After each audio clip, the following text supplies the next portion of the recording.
یک کشی حساس و نفسگیر با سود داور وسط آقای احمدی کار آغاز میشه. یه داور مازندرانی رو گذاشتن که قضاوت دو دلاور مازندرانی رو به عهده بگیره. مجتبی گالش کشکی در مسابقه 2001 اون موفق شد نفر سوم جهان در وزن 97 کیلو بشه.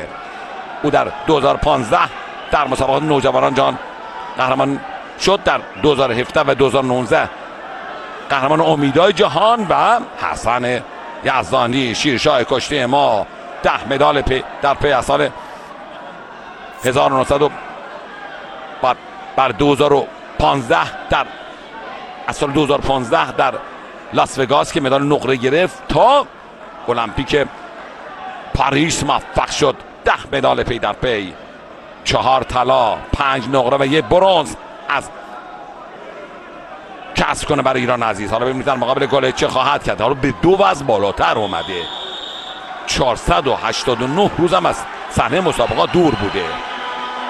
این مسئله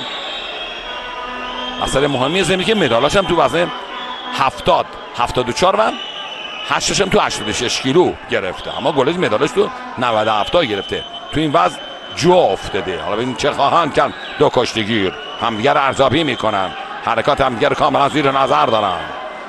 تقاضای اخطار برای گالش، اخطار 30 ثانیه برای گالش در نظر گرفته میشه. تذکر رو دادن.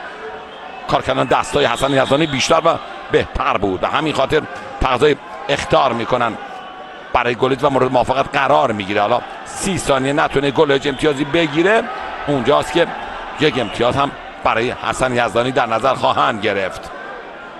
نتیجه کشتی تا این لحظه 0-0 برابر است. 10 ثانیه بگذره گالش امتیاز نگیره، یک امتیاز دیگه هم برای حسن یزدانی در نظر خواهند گرفت. آقای حسین نقیبی مربی سازنده جویبار و آقای کمیل قاسمی حالا 10 ثانیه دیگه هم به اتمام میرسه. 30 ثانیه اخطار و حالا یک امتیاز برای حسن یزدانی در نظر میگیره. یک بار دیگه یا جلگیری است.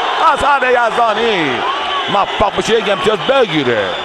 یا جلگیری برقاسا از حسن یزدانی. رضا یزدانی نظرش اینه بود که 2 امتیاز داشته، اما 2 پای مدافع توش خارج شد، بعد با نشیمنگاه فرود اومد و همون یک امتیاز درست بود. بازم در تلاش هستن که بتونه حسن یزدانی گل جو پاش توی خارج میکنه و موفق بشه یک بار دیگه او را توی خارج کنه و یک امتیازی هم میگیره حسن یزدانی. 3-0 میکنه کشتی رو. 3-0 به نفع حسن یزدانی. تا این لحظه جسور بیباک مهاجم ظاهر شده.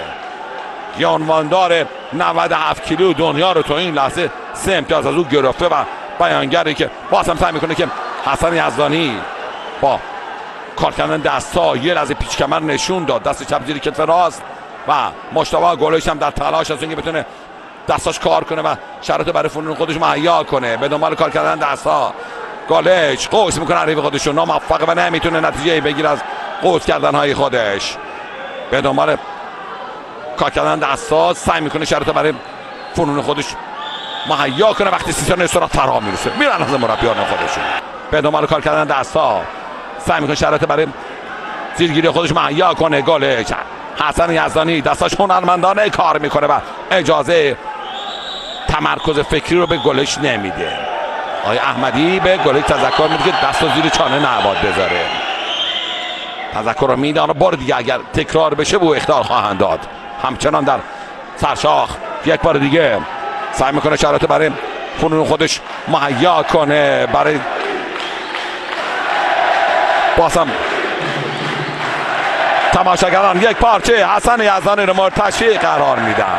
دلاور کشورشون، پهلوان کشورشون رو دوست دارن، مردم قدرشناس، کشتی دوست.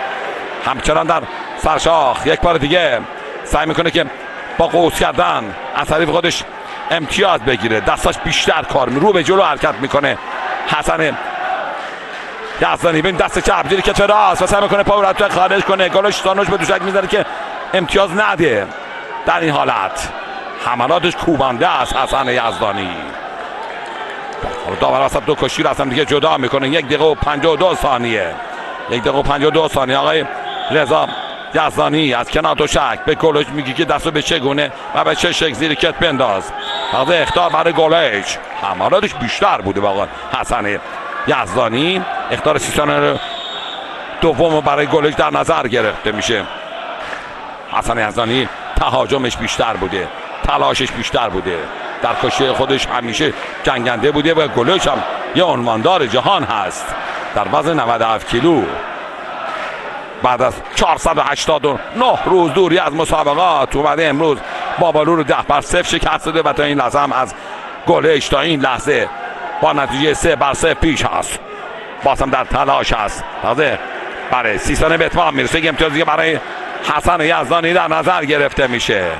گالش در تلاش هستن که بتونه شرط برای زیرگیری خودش مهیا کنه، اما اینقدر دستان حسن یزدانی فنی تکنیکی کار میکنه مرتب. حالا یه قوس زیرگیری به دنبال اون، یه قوس که $1 به هم زد مثل سابقه زد برای زیرگیری که گلش باشو عقب پرتاب کرد و اجازه کار به اون نداد. باز هم در تلاش هستن که بتونه شرط برای زیرگیری خودش مهیا کنه. به دنبال باز هم گلش حمله میکنه تا اینکه بتونه شرط برای فنون خودش مهیا کنه که پا پس نمیذاره. حالا قوس میکنه حریف خودشو. یک بار دیگه گلش قوس میکنه تا بتونه تعادل حریف هم بزنه. 31 ثانیه وقت باقی مونده.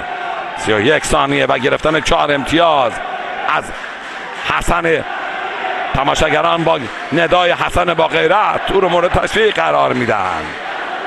حسن با غیرت شعار تماشاگران مازندرانی و جویباری. ثانیه پایانی 14 ثانیه وقت باقی مونده، حالا کمتر از 10 ثانیه. یک بار دیگه گلش نتونست کار رو به اجرا بذاره. حسن یزدانی با کار کردن دستا با حملات پی در پی شمارش معکوس شمار تماشاگران میشمارند. در این لحظه وقت به اتمام میرسه و موفق بشه با نتیجه 4-0 حسن یزدانی مستوی گلش رو شکست بده.